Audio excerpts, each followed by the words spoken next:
Good morning and welcome. You're listening to Voice of Barbados, and the Wednesday edition of Down-To-Brasstacks starts right here, right now. I'm your host and moderator, Corey Lane. We go until 2 p.m. today. I'm backed by the competent team of producer and technical operator Trevor Hollingsworth, and of course, production assistant Mary Ford. Good afternoon, 16 minutes afternoon. This is Down-To-Brasstacks. You're on the air.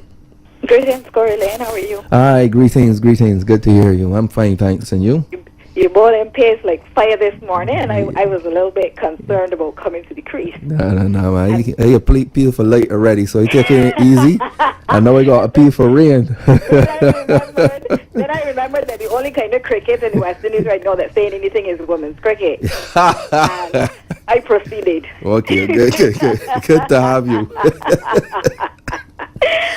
All right, Corey. 11 Plus is next Tuesday. Mm-hmm.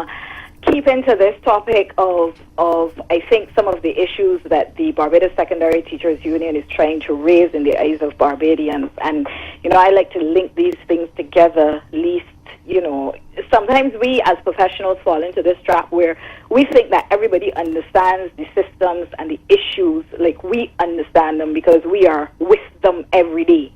And I think, I've learned over the time dealing with issues that you have to give people the information so that they understand the issues that you're trying to articulate. Mm-hmm. Now, we know that the Common Entrance exam in Barbados is now administered by the Caribbean Examinations Council. Yes? Mm-hmm. School is supposed to be 14 weeks in the first term. I think about 13 or 12 thereabouts in the second term, and 11 in the third term. The Common Entrance examination used to be towards it used to be later on in May. We are now having a situation that sees that date coming closer to the beginning of May all the time. What that means is that students are not getting the opportunity to go back into school, settle, start the repetitive process, because I think we know that the Common Entrance doesn't test anything more than your ability to be able to recall and regurgitate information and then to put that to a speed. So 2 hours of the most English that you can repeat. That's basically what we're testing, right? Not comprehension, not let me say analysis, the ability to analyze, reasoning. What about those concepts, those themes? Well, Corey, I just asking. We all know that in the current form of the examination, that is not really what we are testing. I think we know that. I think I would like to put it differently, actually. I would think that is not what we are teaching, but at the end of the day, that's what we're testing, because the people who have these students who would have the ability to do that are the ones who will come out on top. All right. I feel like we're saying the same thing in different ways. No problem. Because no problem. Although children are able to do it, it doesn't mean that that's what we're testing, and it doesn't mean that that is exactly what the examination is about. Right? So I think we can leave that there and go Correct. back to the more critical point of the timing of the examination. It gives me great pause when I hear wishes of doing best and that kind of thing coming from the highest quarters of our educational ministry, when we are not factoring in how these decisions like the dates and the timing of the examinations are affecting students. So I think you know that I spent a part of my career teaching special needs, and I think you also know that I have a child who has special needs, okay? Anytime that a child with special needs is out of a school environment, that child will take at least twice as long to settle back into that school environment, because they have to do the normal, get your mind and your body back in the place to sit down during the day and take your instruction, write your notes, whatever. And then they have on top of that to manage their challenges. So we've just given them Easter holiday. So they would not have been practicing in that school setting for, I think it was about at least 10 to 12 days. They go back into school on the Tuesday. This week is truncated because of Heroes Day. They come out the Saturday and the Sunday. Monday is May Day. And then the exam is next Tuesday. Now, I am speaking particularly about children who have challenges. Because like we just said, there is a sector of child in Barbados, you can put them in gutters to do this exam and they are going to be able to manage it. I'm not talking about that child. Right, okay. I don't think really that if we, pitch our educational system at that particular child, that we're doing the best for the majority of children. Okay? I think that while there is, a group of that type of high-flying child that will do well anywhere, there are several more children that need the support and the considerations that the special amount or school population, the challenges that they would have. So I am saying then that when teachers talk about the Caribbean Examination Council, when they talk about the ways that the syllabus has changed over time, when they talk about the stress that they're being put under, these are the issues. The fact that you have now effectively put an examination into week 2 of an 11-week term. And Corey, we all know that when the 11 plus exam is done for those children, their instruction is effectively done. Because we tell them from the time they go into reception, you come here to learn for your common entrance. You come here to do your common entrance. By the time they are done the common entrance, whatever good intentions you, the teacher, could have, you, the whoever could have, those children are shut down. They've come, they've reached the point that we told them school was all about, and that is the end of that, them. Right.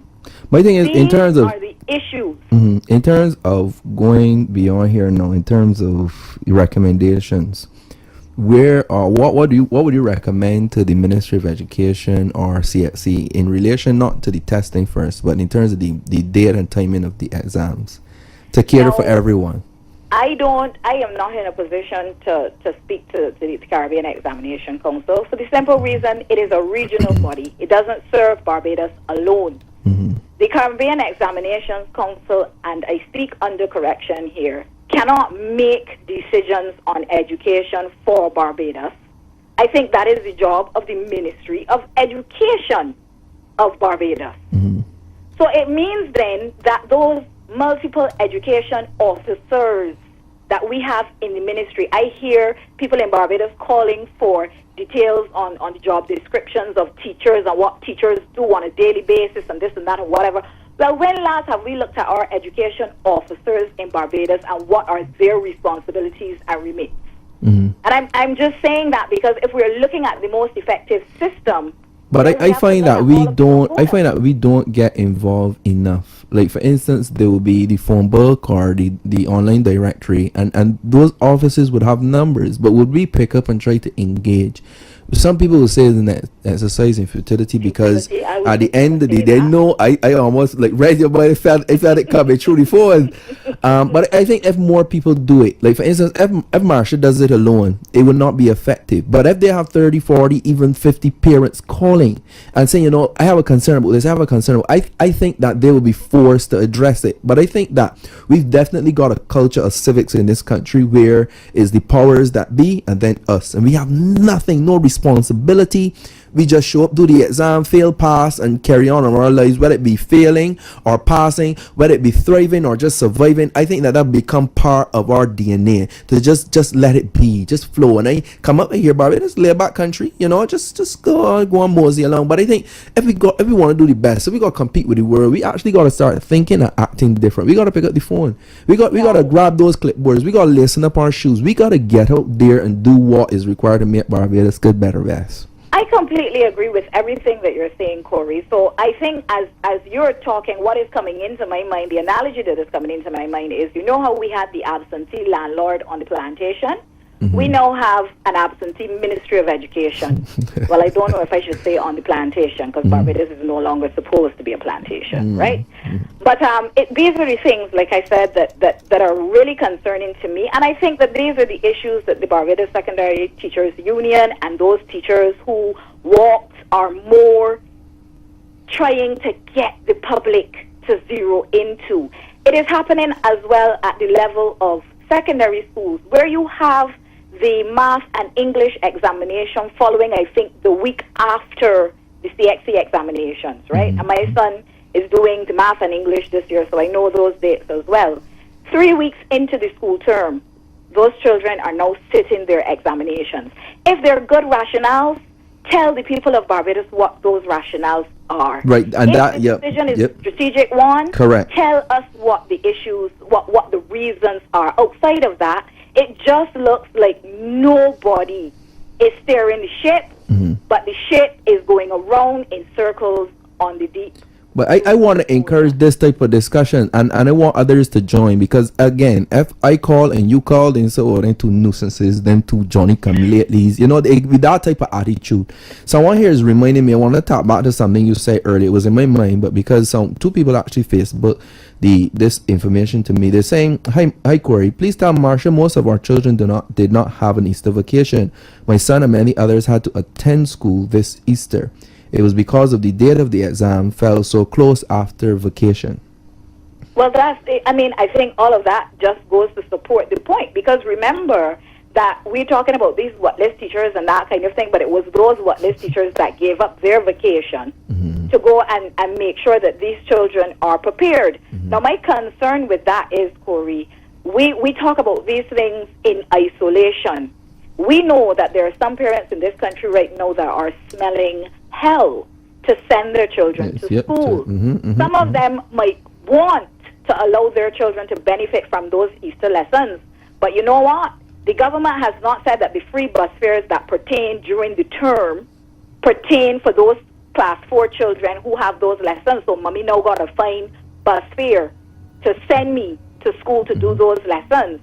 We said that we have uniforms in Barbados, which we chastise the children to know in to follow, because we want all of them to be equal, because we realize that some of them don't have clothes and shoes to wear, this, that, whatever. Money Guess to get what? brand new. In Easter, what are they wearing? All of these are considerations. So let's not. I applaud the teachers who went in the Easter vacation, and I know that the majority of them have done that, and I know further from that, they've also solved some of the problems that I'm talking about now by going to houses to pick up children, by providing lunch for children. But this is not the discourse that we hear when we talk about the teachers in Barbados. Okay, we have to pick up that point, because the music tells us it's time. We got to go over to the newsroom and find out what the Starcom Network News, what they have in store for us. So we're crossing over to them for the latest.